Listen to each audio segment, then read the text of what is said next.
সিয়াম আর সাইদ আমাদের প্রত্যেকেরই খুব কাছের ঘনিষ্ঠ যে বন্ধু ছিল। গত 2016 সালের 11ই আগস্টে তারা সিলেটের বিছানাকান্দিতে পানিতে ডুবে মৃত্যুবরণ করে। আমরা তাদের রুহের মাগফিরাত কামনা করছি সবাই, তাদের আত্মা ভালো থাকুক। তাদের সম্পর্কে একটু কিছু বলার জন্য অনুরোধ জানাবো আমাদের দীপ্তমনা পাল।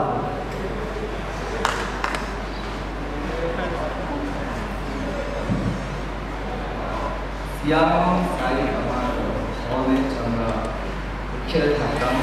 মূলত সিয়াম আমার পাশে বেরিয়েছিল যখন আমরা অনুরোধ থাকতাম, ওর সাথে বেশ ভালো সম্পর্ক গড়ে উঠেছিল। ও চিন্তাম না এখানে আসার আগে, ও রাজশাহী থেকে ছিলাম, চিরাং থেকে।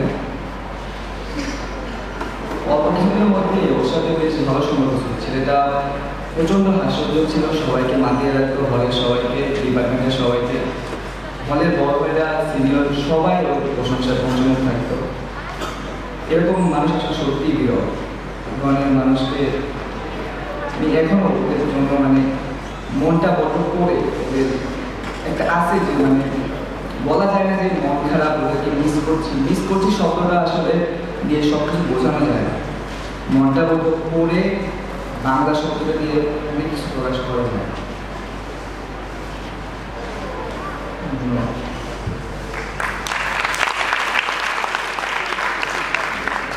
16 ব্যাচ যারা জুনিয়র যারা আসছো তাদের উপর জন্য কিছু কথা আসলে কিছু বলা লাগে যে তোমরা বুয়েটে আসছো, দেখবা সবাই পরীক্ষা, টার্ম ব্রেক এবং নিজের বন্ধে অনেক জায়গায় ট্যুরে যায়।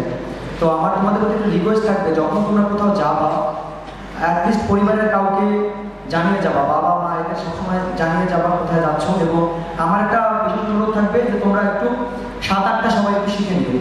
আর যেখানে রিস্ক আছে ওই সব জায়গাগুলোতে তোমরা আসলে যত পারো অ্যাভয়েড করো। এই ভালো থাকো সবাই।